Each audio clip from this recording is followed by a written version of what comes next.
But to our kids' credit, and we came out and played hard, and we played with a lot of heart, but it just wasn't clean, as I told them. Yeah, I think when you move the ball down the field pretty good on them there to start the game, John, and you're in scoring territory, get the sack. Just certain plays throughout the ball game that killed you. And then, but your guys made some big plays, I thought, in the game, especially on the defensive end to keep you in the ball game at times when they could have run off and hit maybe at the end of the first half, get a big sack to push them back after that squirrely fumble recovery. And any other given day, that might have been a fumble to pick six your way. That's the kind of plays you're probably talking about, man. Just to play here and there could have turned that game on a dime. Well, as you guys know, through a season and you go through all those things, sometimes the ball bounces your way, sometimes it doesn't, but that's the nature of this game. And you got to look it in the eye, you got to respect it, and you got to manage it in the sense of you got to appreciate every opportunity you get. You got to go with all your heart and desire to get it done. And I thought we did that Saturday. But, you know, when you think you got them down there at 7-6 going in at halftime, you got them pinned down to 2, and then all of a sudden, in a matter of 24 seconds from the clock to the snap of that, it changes. And it's frustrating from a standpoint of we know we're better than that, but when you underperform like we have all year, in my opinion, those things happen. And credit goes to Carver School of Mines, and they're a well-coached team, and they're a well-schooled team, and their quarterback's a stud, and he made some great plays. But I tell you what, we went toe-to-toe with, I think, probably one of the better teams in the region, and I firmly believe that we didn't take advantage of our opportunities. And what more can you say? And that falls on me. It falls on me as the head coach of this program, and it falls on me to make sure that we're all dotting our I's, crossing our T's, and detailed oriented. And that's the frustration that you want to say, and being able to manage a game like that. Well, I was frustrated because you weren't outclassed. I mean, that's right. They're number one in the region. They're ranked in the nation, and it wasn't. They weren't better, more talented. They weren't more physical. They weren't more, like you said, go toe to toe. But the two plays that in my mind, one was a huge scoring play, that 96-yard touchdown on the wide receiver screen that, like you said, that kind of set the tone for the second half. And the other play that got me, and it wasn't a scoring play. It was just a play where your defense was ferocious, and they had Matoka wrapped up. Yeah, they had him. The it was just going to just turn the entire tide, and the guy puts his head down and goes for about 28. And I'm like, oh. Yeah, how did that happen? But he's Houdini. That's what he does. And I want to, we if that's the play you're talking about, and we had everybody in the right gaps, and sometimes those kids make a play, and sometimes we make a play, and that kid made a play, and I have a lot of respect for the way they went about it, especially that quarterback, and made that play. And that's the nature of the game. When you outrush them, you outdo all those other things that are very important to the keys to victory. We just didn't make the 5 to 6 plays, and that's the bottom line. And when in those ebb and flows that we talked, I thought we responded, and we drove the ball down there, and we had a chance. But again, when you settle for field goals and you turn the ball over inside your 20, and you have a chance to score touchdowns, and you don't take advantage of it, that leads to things like that. The other thing that'd be frustrating too when you look back on it, 3 of their biggest plays, the 3 biggest plays they made in the game on offense were the first play of series. The touchdown, first play of the drive, 96 yards. The other one, they had a run to Zeman where he took it to the house for a touchdown. And they had another one where he ran it about 45 yards, I think was the first play of a drive. So it was just, once you got into a possession, you had them.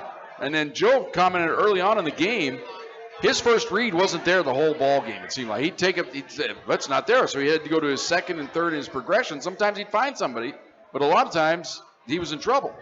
Yeah, and our defense really, I thought, really had a great game plan, and I thought we played physical on line of scrimmage against a very good offensive line, and Zeman is finding a crease and was able to do those things necessary. But the key that made those things happen was Matoka. He was unbelievable on that.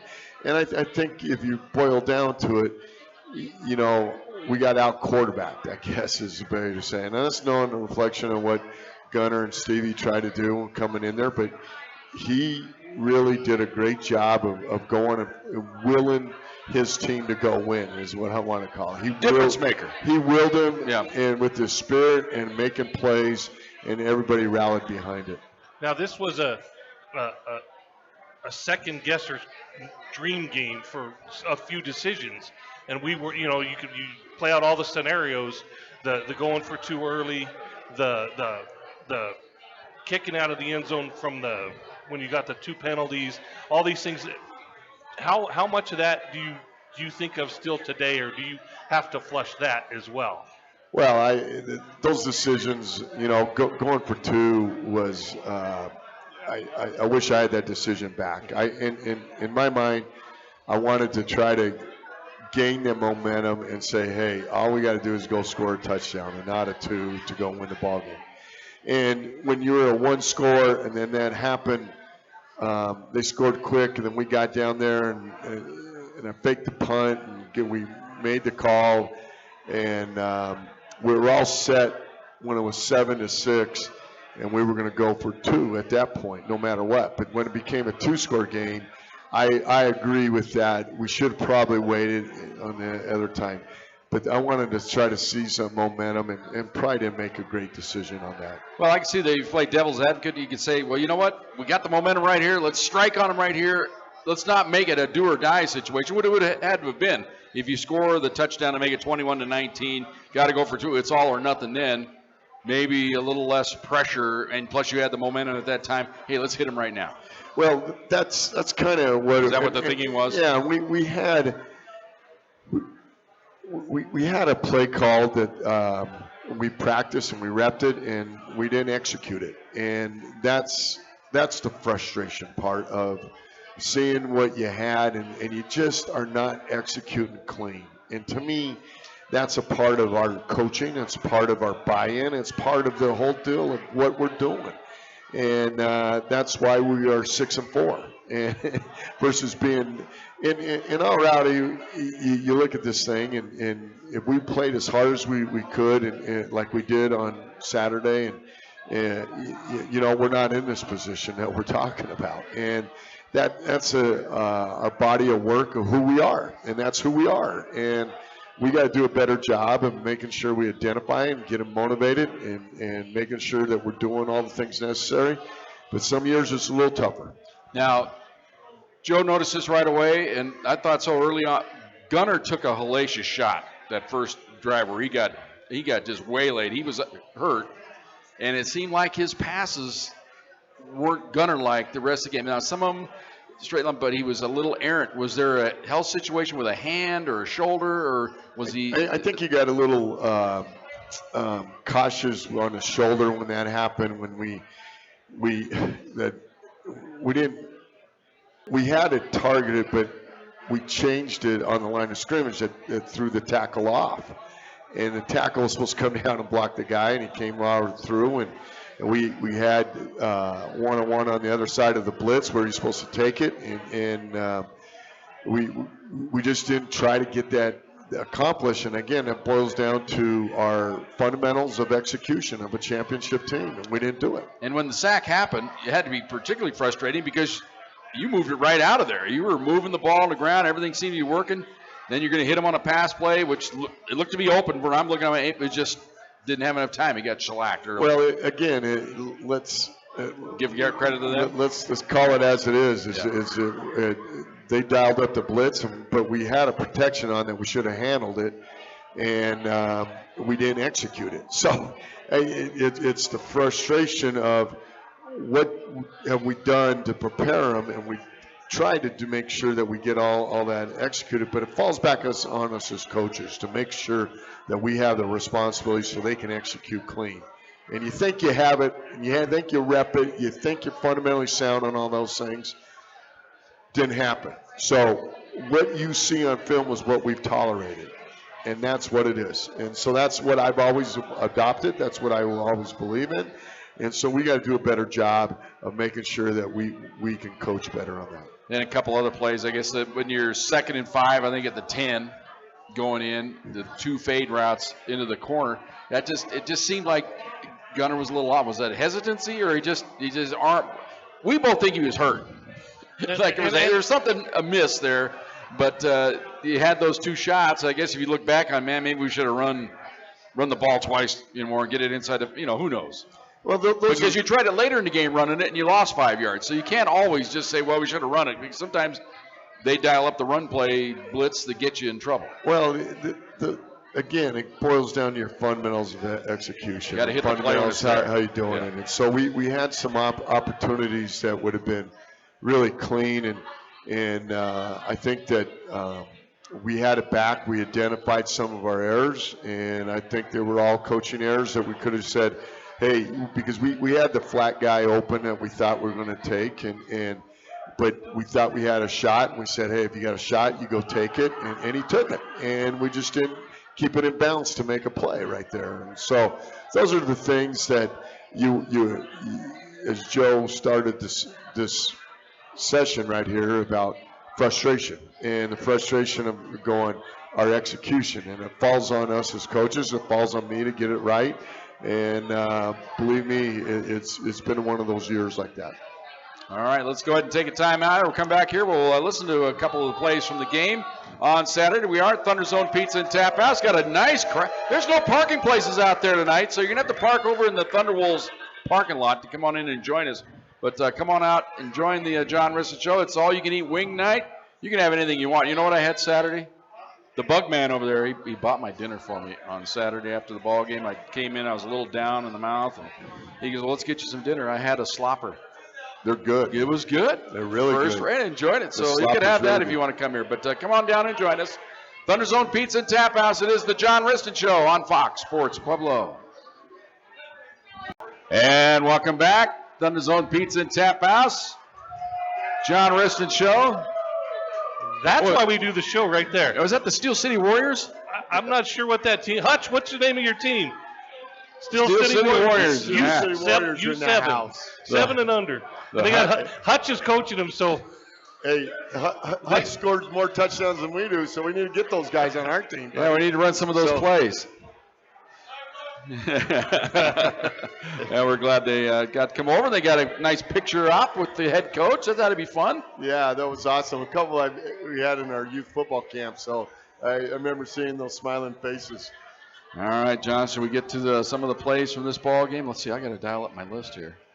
Oh, well, I thought Michael Roots ran very physical, and we got him in the open, and I thought there were some big plays in there. Yeah, man, that's what we should do. We should talk about the plays we don't have queued up. I know, that's right. Well, but and Nick Bingham, I thought. Nick Bingham ran unbelievable. He's been a different cat, but what a great season. I mean, all I know is his team got better each and every week other than the score, if that makes sense. I mean, from what we saw week 1, okay, I throw Grand Valley out because the Broncos would have lost that game. Yeah. I mean, that no one was going to win that game. If that was been a national title game, that one was. But I swear, I see the level of that they played Saturday in intensity and effort and attitude was the best I saw all season. Yeah, I agree, and I think we went after it, and I was proud of them. And we sold out for this game, and it wasn't clean, but we went and played with the heart and emotion that you need to go play this game of football. Well, you mentioned Michael Roots. The one run I can remember, John, when he just pancaked the linebacker or safety that came up, and you could hear the collective woo from the crowd because they just saw what had just happened, the physicality that he runs with. I mean, he knocked that guy flying. Yeah, and he made a guy miss in the hole And then that safety he sidestepped it, and then the guy come down and he lowered his shoulder and then went on and continued. And we tracked the yak yards on that. That's yards after contact, and that was about 34 yards of yak right there. And that's hard to come by. Yeah, but just the whoo, man, everybody was you just feel the attention there. All right, let's go with our first play of the game. This was a play you guys made on defense to set up your first score. Looks right. Down the middle of the field.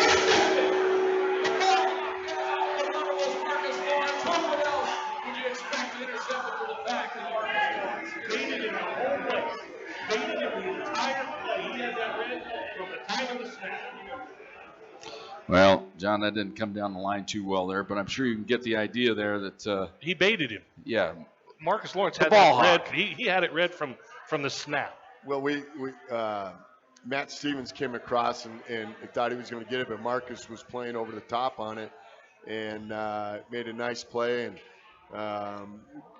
really made a play off the ball in the guy. You know, he was playing behind him a little bit and came and broke on a pass, and he took it right from the receiver, and Matt was coming from the other side of the field, and I thought they were going to run into each other. The old collision. And so I thought that, again, great play by Marcus, and Marcus played well all year, and he's had a great career here, and I'm very, very lucky to be able to coach him and be around him, and hopefully he'll get a couple more this Saturday. Matt looked like he was surprised he didn't come down with the ball.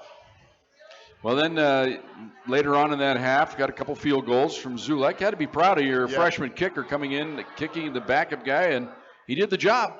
Yeah, he came in and after his couple weeks ago when he didn't kick very well at Adams State, and he came back and really nailed it. And I was proud of him because we went back through it and tweaked his fundamentals. He was really pulling his head and towing the ball per se, and we went back on Thursday and identified that, and sure enough, he was able to kick. Our point production was 7 for 7, and that's well done at that point. Well, you mentioned it. Just a quick aside to that, you had Mason Crosby, and he missed a couple this weekend, and they said that I read a little story about it. He said it was a technical thing he was just missing. Yeah. And so as a kicker.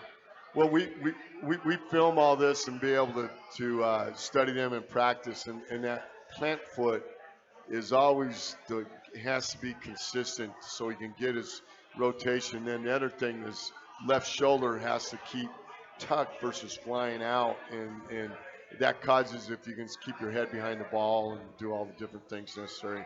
And I was really proud of Jared coming in and doing that. Let's touch on that other play. We kind of glossed over it a little bit, but at the end of the first half, you had the bird's eye view because it was right in front of you. You get the fumble, scoop. You're wishing it was a safety or a linebacker, somebody with some wheels that could have scooped that thing up instead of one of your big linemen. I think it was Bots. Yeah. Bots picked it up, and then he got nailed. He fumbled. They get the ball back. What did that? I mean, your heart had to be in your throat after they got the ball back. Well, I think you go back a couple plays, probably 5 plays earlier, and we fumbled. And we fumbled going inside the 20. Right. And so at worst, you're thinking, well, 14-9 maybe. Or you can get that in the lead. That would have given you a lead, 9-7, huh?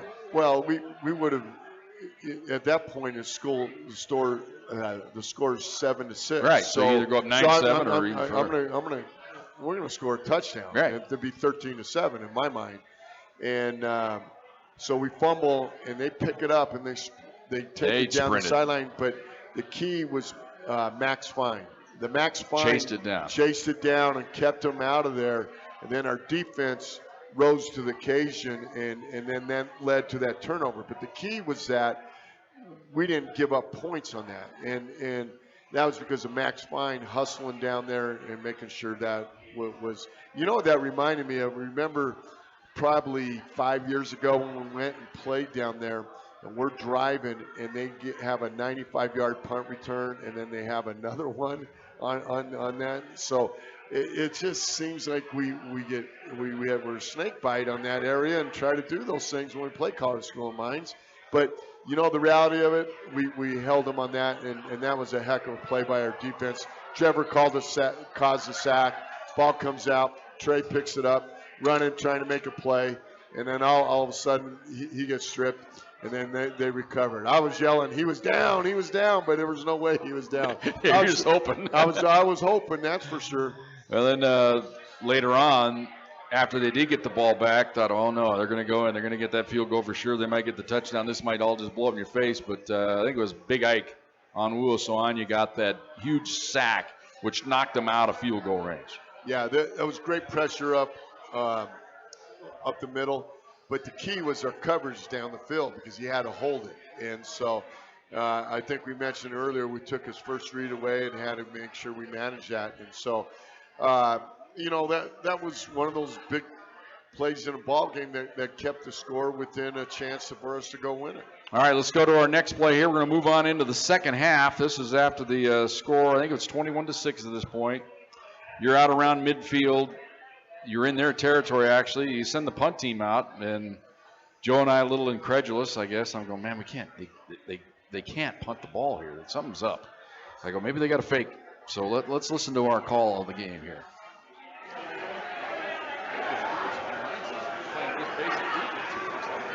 And they do run the fake, and they're going to have something. They've got it working up the sideline. Inside the 30, inside the 25, 20. It's held down. Are you kidding me? The Federals, Cade Chapman has the first down.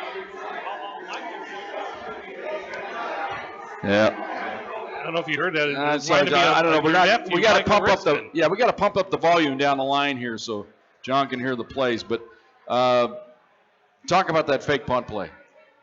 Well, it's one of our staples in our punt system, and when we need a play and they're overloading because we've been doing our rugby, that we had a hat for a hat, and you know, those are the other thing is that you need the gunner to go block the returner. And if we go block the returner on that, try to make the thing, maybe we score and we save some time on it. But that was a nice play by, you know, Nick Bingham was our guard on that side that had to seal down the A gap. We had penetration, and he cut it off because we had great penetration. And then we had stamp it to Chapman, and he catches. No one thinks the offensive lineman's going to rumble down there. And then we had Cody Ramming coming up and cleaning it up, and then it was really a well blocked play, and results were a big play to give us a chance to stay in the ballgame. Well, and the thing is, he wasn't done, and he's already. I heard he sent in his resume. He wants to lose a little weight and become a tight end next year. Here is the touchdown. Throwback screen left wide open, and again it's the guy that had the punt or the fake punt. He gets the touchdown. It's that man, Cade Chapman. Gunner got hit again. All right, so there it is, John. Talking about the play there. Well, it's one of those things that we practice all year, and we design it that guy has to get behind the quarterback, and it was a little closer than you wanted. And poor Gunner took a shot on that play too, and effectively put him out of the game, even though he did play the 2-point play. Yeah. But so we, Gunner's rolling to the right, and he's trying to get closer to the line of scrimmage, and then Chapman fakes like he's blocking a little bit and lets the guy go, and then peels back, and he has to be behind him, and he caught him, and then we let him up, and no one was there. So that was the key discussion the officials were having. We're trying to think I'm wondering, did he report? But he actually wasn't an eligible receiver on the play. That's why it had to be a run play for it to work, right? That's why it had to be a lateral, yes. So if he doesn't get behind him, it's a forward pass, then it is illegal touching, basically. Correct. All right. So a wrinkle.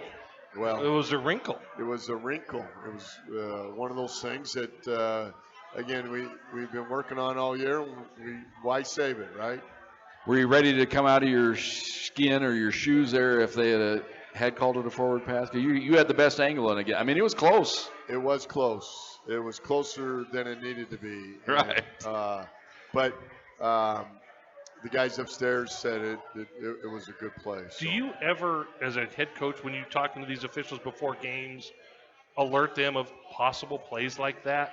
Yeah, we have this in our game plan every week, and so I let them know that we're going to throw a lateral to the offensive lineman, and we're going to throw it behind, and this is what we're doing, and so I think they were just confirming that it was a backward pass. Yeah. But it's not. I mean, but they do alert the officials so that they know in the back of their mind, hey, if they do try this play, we know it's coming. Well, that's part of it. Give them a heads up so they're not surprised. And blow the call. Right. Yeah, they did. Because Big Gene was down there. We saw Big Gene. Yeah, Big Gene. He wanted to come watch this game, and so he calls me on Friday or whatever. See if he Can you give me a pass, dude? We're talking about Gene Bauman, who used to be the head of officials for the RMAC, and Gene walks around. When he's in the house, you know he's in the house. Oh, he loves saying hello to my wife, that's for sure. I'm sure. Yeah, good for Gene. All right, we'll come back after this timeout. We've got some questions lined up for the head coach. That all comes your way next. If you have a question for John, we got the hot mic. It's ready to go. The hot mic's ready. We'll take an in-person question, or you can text me, 671-7574. Remember that area code. Isn't that frustrating right now? You got to dial the damn area code to get anybody now. 719-671-7574. That's another rant for another day. All right, come back. Join us here at Thunder Zone Pizza and Tap House. It is the John Wristen Show on Fox Sports Pueblo. And welcome back, Thunder Zone Pizza and Tap House, John Wristen Show. Rock's in the house. Hello, Rock. How are you doing, Rock? Rock's had a burger already. Yep. A Rock burger. He wants a slopper, it looks like, up there. Yeah, that'd be good for Rock. That'd be good for Mark and Carol about There 2 it o'clock is. this morning after a slopper. They'd have a slopper revisited. Yes. Thunderdome Pizza and Tap. Yes, exactly. Courtesy of that, we get a wet cleanup here. All right. Johnny, Uncle Charlie checking in. Now, Uncle Charlie doesn't have a question this week, but Joe, he said he listened to our broadcast, the entire ball game, and he said he agreed and enjoyed everything that we said before and after the game. Well, that's good. John, can you believe that? That doesn't happen very Uncle often. Charlie giving us an endorsement. Well, What are your thoughts on that? Since you haven't heard what we said, Nor will you. you might have heard through the grapevine what we said. And the broadcast is up on YouTube, by the way. Well, the entire 3-hour broadcast. Well, I'm glad that you guys put it up on YouTube. Yeah. And, So there's no you have a mistake lot what we said. Well, yeah, so I appreciate it. So It was one of those that it was, as you're calling it in real time, the questions that people had, we were asking ourselves. And so the ones we've already talked about, we were just thinking, we try and take it through the thought process. And we're saying, okay, well, this is why you would do this. This is why you would do that. This is why you would do that. But you're a football coach, and if all those decisions work, then it's great. But if one of them doesn't, the other two questions are even more difficult to answer. Well, the reality of it that we put us in that position to make those decisions. When in all reality that if you play and you play clean, those decisions don't become bigger decisions than they are. And so the thing that I probably wish I had back in that game is probably go for one when we scored and then try to figure out a way to go win it. But that wasn't my thought process on that. And I was trying to seize the momentum and say, let's go. And so what you got to go for 2 scores anyway to try to get it done. And 2 scores and a 2-point conversion and an extra point. And so with our kicking and we're missing extra points, some of that's all falling in all those decisions that you got to make. And I made the decision before when we scored, we were going to go for 2. And like I said earlier, when it was a 1-score game, it made perfect sense to do that. When it's a 2-score game, you got to change that a little bit because I think if I had to do it again, I would have done it on the second time. Well, and here's the ultimate, Joe. Say you hit the 2-point conversion, it's 21-14. You score again, it's 21-20. You going for 2? No. Not at You home sure? or ever. Ever? If we have a guaranteed play call that would work, I would go for 2. especially in that situation. But when you got a chance in overtime, the way the overtime's set up, Don't let it come down to one play. no. Right, exactly. That's the And- correct answer, John. Congratulations. Well, thank you. I'm glad I get your approval on it. Jeez, thank you. Well, I think I ought to switch the. All right, yes. All I right, think for the you guys go down there, and I can be on the radio. All right, for the podcast. next test. Still home. Okay. All right. All right, Tim checking in. He goes, how do you get this team ready for Western Colorado this week and begin building for 2022 after the obvious disappointment in what happened on Saturday? What was your speech? What did you say? Does it have to come down to intestinal fortitude of the kids in the room to decide, you know what, we got to make a decision that we got one more chance to play? We can ruin one hell of a party if we go in there and knock their block off. Well, the reality is, if you're a competitor, and I told the team on Sunday that I was proud the way they went after it. I didn't want any woe me type of attitudes. I was proud. It wasn't clean. We didn't do some things right, but you went out of it. You went after it, and you sold your heart and soul on it. And so I was really excited for what we saw. Now, it wasn't perfect. We saw a lot of great effort. There was a lot of great effort plays. Max Fine and all those little things. And we just didn't make the 5 to 6 plays to make a difference. So this week, it's time to rise up. It's time to accept the challenge. It's time to go and do what we can do and celebrate these great seniors that have invested in their career to go do that. You make a choice of how hard you want to play. You make a choice of whether you want to go play hard or not. And I think we've had a good week of practice. We've been able to manage what we needed to do.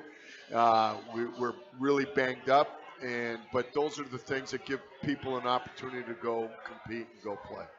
Well, and obviously the underclassmen got to know, hey, we're taking notes. We have this cameras that watch every move you guys make. So if you slough off, we're going to remember that for your job next year. I believe in our pride. I believe in the pride of a team, and I believe in the pride of a competitor. And by God, if I'm coaching them, I'm going to make sure that we can give them everything we got. And so that's been the emphasis. It's been time to rise. We're going to making sure we go up there and give them a great ball game. This might be a time to play free. And as an athlete, you both played at a higher level. You played at the collegiate level, and John, you saw a taste of the pros, and everything is so keyed up. Everything is such a now you're not gonna change your athletic ability between Saturday and Saturday, but now you have a chance to you may speed it up just because you can play freer, and I don't know that. Well, I think you get one more opportunity. Why not go seize the moment? Why don't you go and take advantage of one more opportunity you got, no matter who you're playing? And we're playing a really good Western State team that has done well, and they're well coached. And you have a lot of respect for Jazz and his staff. I've always said. Yeah, this is. I think if you had to go play a team that's having a little bit of success that they've never had and doing it the right way, I think you would even agree that they've done a great job over there. I'm a big fan of that program, except for one game a year. Right. And let's put it that way. And I have a lot of respect. We spent a lot of time on the phone, and he spent a lot of time visiting with me about certain things, and I value his opinion when I ask him. And I've asked him to do some different things about when we've made our playoff runs and look at some certain things. So I have I think they do it the right way. And, the question boils down, are we going to get our team ready? Well, I'm going to put 60 kids on 2 buses, and they better understand it's better time to go compete. And I believe that mindset is what we've been able to see and do. So. Okay, one final question.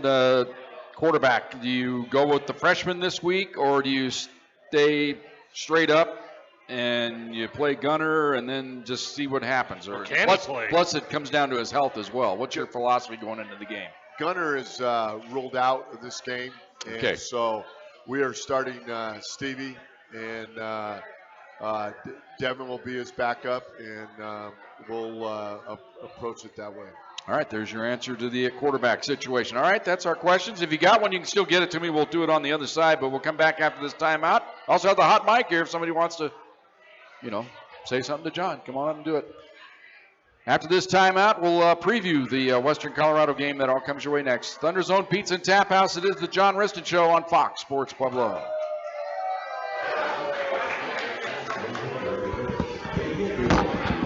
And welcome back, Thunder Zone Pizza and Tap House. Kudos to Aaron Konitschke back in mission control. They had a glitch there of some kind that Fox Sports Radio took over the John Wristen Show. They said, we're going back to network, and Aaron said, no, we're not. One of the chicken wings got in the way or something? He made a phone call or whatever and did what his thing and got us back on. So we're back for our final segment here of your show, John. And this week's game, you're going against a high-quality opponent. Western Colorado, all they've done is what they've needed to do this year, it seems like, except for maybe one play in overtime against Mines. They lost to them 20-14 at their place. So I guess you could look at it, they're one play away from being perfect this year, and it's a big challenge for you to go in there and beat them. Well, they should have been perfect because they were going in overtime and had the ball on the 1 yard line with less than 2 minutes, and they fumbled. Okay. And so, and there was a second down, and they shot the gap and made a play and caused a fumble, and then they lost it in overtime. I mean, it was unbelievable. They were able to get a fumble recovery on the 50-yard line with about 5 minutes left in the ball game at Mines, and drove it down to the 1 and type of time they had, and so they are one play away. They are one play away. And so talk about their ball club. I mean, if imitation is flattery, I guess they kind of imitate the Thunderbolts, don't they? Well, I value the way they play the game right now. I value the way they're not creating self-inflicted wounds. And when you watch them play on defense, they're flying around on the ball. And you go, these guys just have a lot of heart. They have a lot of desire, and they have a lot of want to them, and it's a great thing to see, and they're come from everywhere on defense. They're going to blitz you, and our games have always been a rock 'em, sock 'em, 10-7. Right. They're one score difference in a lot of these games that we've had, and so we got our work cut out for all the obvious reasons, but I really look forward to playing against another playoff team, and I really want a chance to show our guys that this is playing our best ball in the gold box, and we play at the end of the year. Do you realize that Saturday was the first time we've lost a game in a regular season game in November since 2008? And someone brought that up to me and said, that's unbelievable. And the reality of it, you're only as good as your last game, guys. Yeah. And so, and maybe later on we can take stock and all that other stuff. But I'm proud that we get a chance to go compete against another really good team. And whoever thought that this game could have boiled down to the RMAC championship. If we would have done our job Saturday, we would have had another opportunity to go do that. And so I think there's a lot of rewards for playing against a quality opponent right now and going 145 miles or whatever it is, 170 miles, and going open and playing in Gunnison. Well, you mentioned defensively, that's why you built your team to compete on a higher level. Their defense, unbelievable, held Mesa to 9 points late in the year, just a couple weeks ago. I mean, that was a monumental effort. 14 points to Mines in regulation. That's pretty big. You saw what their offense can do. You held them down pretty good as well. So that's where it probably comes down to. You got to find ways to make plays against that defense, don't you? We just got to make sure that we don't beat ourselves, and that's what we've been doing all year. And I want to make sure that we eliminate the self-inflicted wounds, that we go ahead and play pack football by running the ball, play action, and taking shots down the field, and then playing great team defense. And so we've been doing one or two of those things, but not on a consistent basis all year. And so my deal is let's finish strong with a consistent ball game. Let's rise up and make sure we send these great seniors off on a positive note. Well, offensively, what do they do that cause you a little bother? You know, they're running the ball very efficient, kind of like the days when they had Austin Eckler. They got a nice little quarterback that is from Arapahoe, and he's throwing the ball very well. Their receivers are much better than they've been in the past, in a sense that they're making plays and they're playing with confidence. And I really think that it's one of these things where they're well balanced, and they're going to be patient. They're not going to try to do some things to beat themselves. And that quarterback's really a good operator, but they have the big tailback out of Anchorage, Alaska, that's going to get it downhill. But their offensive line is really, really, I think, one of their keys of what they've been able to do. And they're coming off and moving their feet on contact, and it was really, really fun to study them because it brought up a lot of great memories. Well, it's funny. You mentioned Austin Eckler. He's got to be the poster child for patience in RMAC football. The guy goes for 140 or 50 every week, 2 or 3 scores. They don't win. He's in the NFL. I mean, he was that quality of back. So that just goes to show you good's good no matter what you do. But he was one of those guys that just played for pride every single day or every single week. He had a lot of athletic ability. No, he was very good. But you know what I mean is your team's not winning, but you're in the NFL. Well, he took the most of his opportunity, and that's what makes a special guy, and that's what Austin Eckler is. Well, John, this is our final John Wristen Show of the year. Why don't you give us your final salute to the fans and tell them what your thoughts are going into this game and for what this season's been? Well, I think this 21 has been challenging in a sense that I think we played our toughest schedule that we played since we started this program. Right. I think it started in the very beginning when we lose to Commerce 12-6. We have a touchdown, we miss 3 field goals or 2 field goals, and have an opportunity to go win that. If I would have known that was a microcosm for the rest of the season, I would have maybe changed some things. And I don't know what that would have been. I mean, I'm just looking back and because I think that we underachieved this year. I think we underachieved as a program. I think we underachieved as a staff and being able to go win ball games. And I think it starts with me making sure that we go overachieve and do the things necessary. And so I appreciate all the fans and support, and I think we've had some great seniors. I know I'm going to miss Trevor Filio. I'm going to miss Marcus Lawrence. I'm going to miss Preston Guerrera. I'm going to miss James Parker. I'm going to miss Gunnar Lampier. I miss Michael Roots. And I think that there's other guys that I'm missing.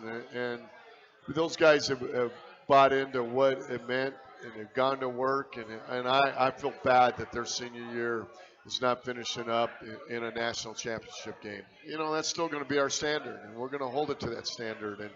But I'm looking forward to going and competing on Saturday in Gunnison. And you guys are like, we don't have a chance. And I like that a little bit. So I just want to make sure that we're going to load this bus up and go play one hell of a football game. I didn't know I conveyed that. I did. I was offering respect to the opponent, Big John. Oh, okay. So if I say we're going to go in and steamroll, we're going to ruin these guys' party, is that? No, I was just trying to stir it up. He was trying to tweak me. No, I think that. I'm not tweaking. As long as you don't twerk either, buddy. Oh, is that what it is? He got new hips, so he can do that, can't he? I can twerk and I can tweak with the best of them. Yeah. All right, John, we're looking forward to it. We'll see you on Saturday. You ready? Let's go. Let's go get let's finish the season right for these seniors. And I think it's going to go, and we're going to go give it our all and enjoy a nice Saturday afternoon in Gunnison, because we're going to play 60 minutes of packed football. All right. Thanks a lot, buddy. We'll see you on Saturday. Thanks to all our fans that come out each and every week to the John Wristen Show. Hope you can make it over the hill. Come watch us and come watch the Thunderwolves in Gunnison on Saturday. It's not that bad a drive. Weather's going to be great. It's supposed to be 54 and sunny. Come fill up the Mountaineer Bowl. I remember sometimes we've been in there during a blizzard, so this is going to be much more pleasurable indeed. Special thanks to Thunder Zone Pizza and Tap House, Ryan Howard, and entire staff here all year long here at Thunder Zone Pizza and Tap House for making us feel welcome here to do the show each and every week. Joe Survey's my partner. Special thanks to Joe. Aaron Konitschke's been our producer and engineer tonight of the John Wristen Show. Also, special thanks to Trey Strazikar and the athletic director, Paul Plinsky. My name is Jim Brooks, reminding you we'll have the broadcast for you on Saturday afternoon, 12:30 pregame, 1 o'clock kickoff right here on AM 1350 Fox Sports Pueblo. Until we talk to you then, good night, everybody, from the Thunder Zone. Go Pack.